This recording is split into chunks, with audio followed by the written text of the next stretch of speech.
Bomb bomb বলে গাড়ি আছে আসছে।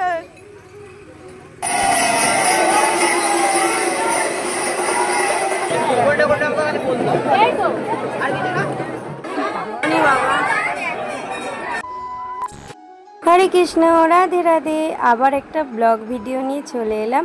আজকে যাব আমরা জল ঢালতে, সেই জন্য রেডি হয়ে গেছি। এটা হলো রবিবার দিনকে রাত্রেবেলা আমাদেরকে কত সবাই গাড়িতে তুলতে এসেছে। দেখো, এই যে আমরা এখন টোটো করে বাগনান যাব, বাগনান থেকে ট্রেন ধরে যাব উলুবেড়িয়া, উলুবেড়িয়া থেকে আমরা জল তুলে আমাদের এখানে সিদ্ধেশ্বরের মাথায় জল ঢালবো। সেই জন্য আমরা বেরিয়ে পড়লাম। এই যে আমি প্রথমে স্টেশনে এসে টিকিটটা কেটে নিচ্ছি আমাদের সবার জন্য। টিকিট কাটা হয়ে গেছে, এবার আমরা 2 নম্বর প্ল্যাটফর্মে চলে যাচ্ছি ট্রেন ধরবো বলে। এই যে বাগনান স্টেশনে আমরা চলে এসেছি। আমরা অনেক সবাই যাচ্ছি। এই যে আমার পুচকে পুচকে ভাইগুলো যাচ্ছে, আমার ভাই যাচ্ছে, আন্টি যাচ্ছে। এই দিকে ট্রেন চলে এসেছে, এবার আমরা ট্রেনে উঠেও পড়েছি। তারপর আমরা চলে এসেছি এই যে ফুলেশ্বর স্টেশনে আমরা নেমেছিলাম। এখান থেকে হাঁটতে হাঁটতে উলুবেড়িয়া কালীবাড়ি যাব, ওখান থেকে গঙ্গা থেকে জল তুলে আমাদের এখানে এসে ঢালবো। এই যে সবাই মিলে হাঁটতে হাঁটতে যাচ্ছি এখন। এই যে কালীবাড়ি চলে এসেছি, তোমরা ভিডিওটা দেখতে থাকো।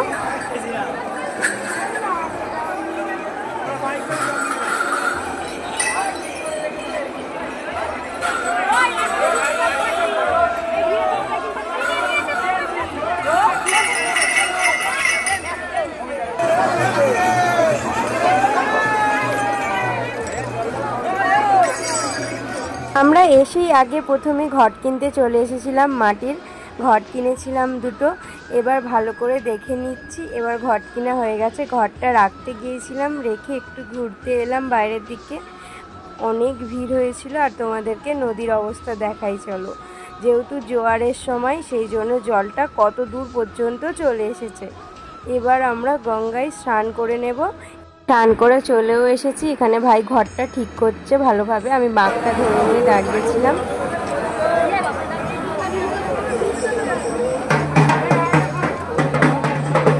তারপর মন্দিরে আমরা ধূপবাতি দেখিয়ে নিচ্ছি, যেহেতু এবার আমরা এখান থেকে চলে যাব। প্রথমে ওই জন্য ধূপবাতিটা দেখে নিলাম স্নান সেরে।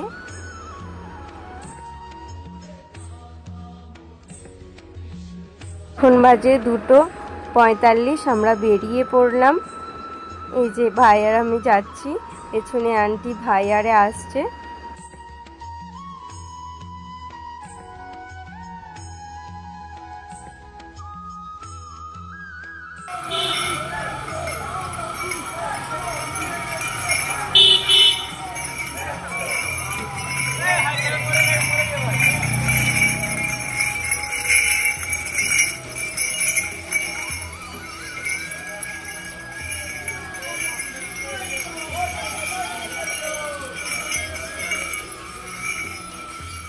এই যে হাঁটতে হাঁটতে সকাল হয়ে গিয়েছে, আমরা মন্দিরের সামনে চলেও এসেছি।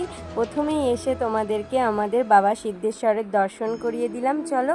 আর সঙ্গে আমাদের গোপুসোনাদেরও। এইখানে যে গোল বেদির মতো করা আছে আপনারা দেখতে পাচ্ছেন, ওর মধ্যেই আমাদের সিদ্ধেশ্বর বাবা বিরাজমান। আপনারা সবাই সিদ্ধেশ্বর বাবার দর্শন করুন, আর কমেন্ট করে বলুন জয় বাবা সিদ্ধেশ্বর।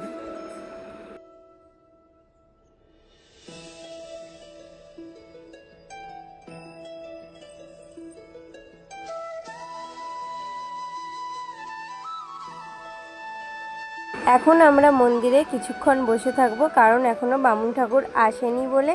যখন আসবেন তখন থেকে জল ঢালা শুরু হবে। এখন মন্দিরে আমরা বসেই থাকবো। এই যে জল ঢালা শুরু হয়ে গিয়েছে, এখন লাইন পড়ে গেছে, আমরাও লাইনে দাঁড়িয়ে পড়লাম ঘটগুলো নিয়ে।